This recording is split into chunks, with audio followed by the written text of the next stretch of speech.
شروع کرتا ہوں اللہ کے نام سے جو بڑا مہربان اور طینت دیوان ہے۔ آداب ناظرین، میں ہوں آپ کا میزبان عبد الواجد اور آپ دیکھ رہے ہیں تسنیم ٹی وی۔ ناظرین، آج کی ہماری خاص پیشکش اسلام کیا کہتا ہے میں آپ کا استقبال کرتا ہوں۔ ارشاد ربانی ہے، لوگوں تمہارے پاس تمہارے رب کی طرف سے نصیحت آ گئی ہے، یہ وہ چیز ہے جو دلوں کے امراض کی شفا ہے۔ انسان کا دل محض خون پہنچانے کا ایک پمپ نہیں بلکہ احساسات اور جذبات کی آماج گاہ بھی ہے۔ یہ خیالات منفی اور مثبت دونوں ہوتے ہیں۔ منفی رجحانات ایک خاص حد کے بعد بے چینی اور مایوسی جیسے نفسیاتی امراض میں تبدیل ہو جاتے ہیں۔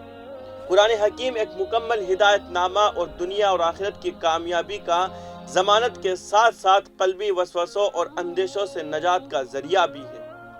یہی وجہ ہے کہ آگے فرمایا، اور جو اسے قبول کر لے ان کے لیے رہنمائی اور رحمت ہے۔ یہ دونوں نعمتیں اللہ تبارک و تعالیٰ کی جانب سے عطا کردہ ہیں۔ ان کے حصولوں میں انسانی کوششوں اور کاوشوں کا کوئی عمل دخل نہیں ہے۔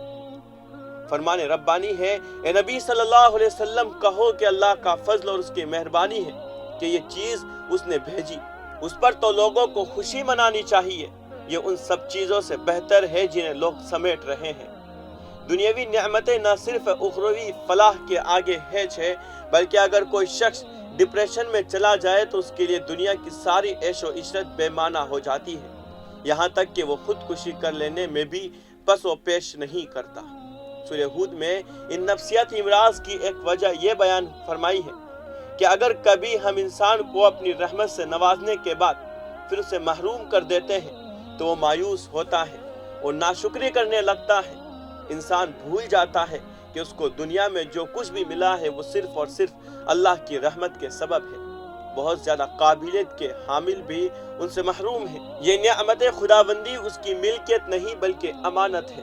انسان جب اللہ کی رحمت کو اپنی ملکیت سمجھنے لگتا ہے تو نہ صرف اس کا من مانا استعمال کرتا ہے بلکہ اس کے چھن جانے سے مایوسی کے سمندر میں ڈوب جاتا ہے۔ حالانکہ دنیا کی سب سے قیمتی نعمت کے متعلق غالب نے کہا ہے، جان دی ہوئی اسی کی تھی، حق تو یہ ہے کہ حق ادا نہ ہوا۔ حضرت انسان جب اس آفاق کی حقیقت سے غافل ہو جاتا ہے تو شیطان کو اسے بہکانے کا نادر موقع مل جاتا ہے۔ لفظ ابلیس کے تو لغوی معنی ہی مایوس کے ہوتے ہیں۔ قرآن حکیم میں اس کا کام سینوں میں وسوسے ڈالنا بتایا گیا ہے۔ ابلیس نے چونکہ اپنے لیے مایوس کرنے کا مقصد پسند کیا، اس لیے وہ انسان کو کائنات کی ہر شے سے مایوس کرتا ہے۔ وہ ابن آدم کو مستقبل کی امید سے مایوس کر دیتا ہے۔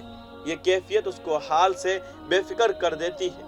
شیطان کی سب سے بڑی کامیابی انسان کو آخرت کی جزا اور انعام اور اکرام سے مایوس کر دینا ہے۔ فرمان قرآنی ہے، اللہ کی رحمت سے نا امید نہ ہو۔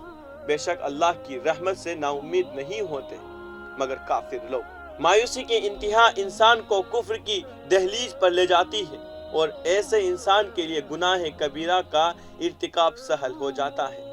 نبی کریم صلی اللہ علیہ وسلم سے سوال کیا گیا، کبیرہ گناہ کون سے ہیں؟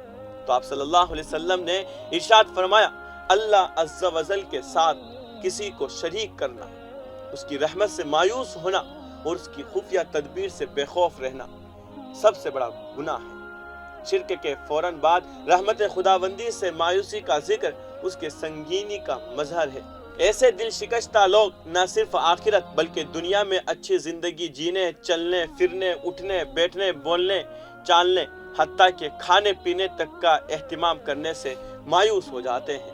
اس لیے سوشل میڈیا پر دن رات امت کو کوسنا اور اس کی حوصلہ شکنی کرنا کوئی خدمت نہیں بلکہ بدترین لعنت ہے۔ کتاب اللہ میں اس کے برعکس کیفیت اس طرح بیان ہوئی ہے کہ اور اگر اس مصیبت کے بعد جو اس پر آئی تھی ہم اسے نعمت کا مزہ چکھاتے ہیں تو کہتا ہے میرے تو سارے دل در پار ہو گئے، پھر وہ پھولا نہیں سماتا اور اکڑنے لگتا ہے۔ اس کا مظاہرہ بھی اکثر صاحب و ثروت اور اقتدار لوگوں کے ذریعے ہوتا رہتا ہے۔ مایوسی اور کبر کی افراط اور تفریط سے بچنے والوں کے بارے میں ارشاد قرآنی ہے، اس عیب سے پاک اگر کوئی ہے تو وہ بس وہ لوگ جو صبر کرنے والے اور نیکوکار ہیں، اور وہی ہے جن کے لیے درگزر بھی ہے اور بڑا اجر بھی ہے۔ ان کا صبر اور استقامت انہیں مغفرت کا مستحق بناتا ہے۔ اور اعمال صالحہ اس کے لیے اجر عظیم کا باعث بنتے ہیں۔ اقبال کی روحانیت کا یہ عالم ہے کہ شدید ترین حالات میں بھی وہ فرماتے ہیں، نہیں نا امید اقبال اپنی کشت و ویرہ سے، ذرا نم ہو تو یہ مٹی بڑی زرخیز ہے ساقی۔ آج کی اس رپورٹ میں بس اتنا ہی، مجھے دیجیے اجازت اور آپ دیکھتے رہیے تسنیم ٹی وی، آپ کے میزبان عبدالواجد کے ساتھ۔ اللہ حافظ۔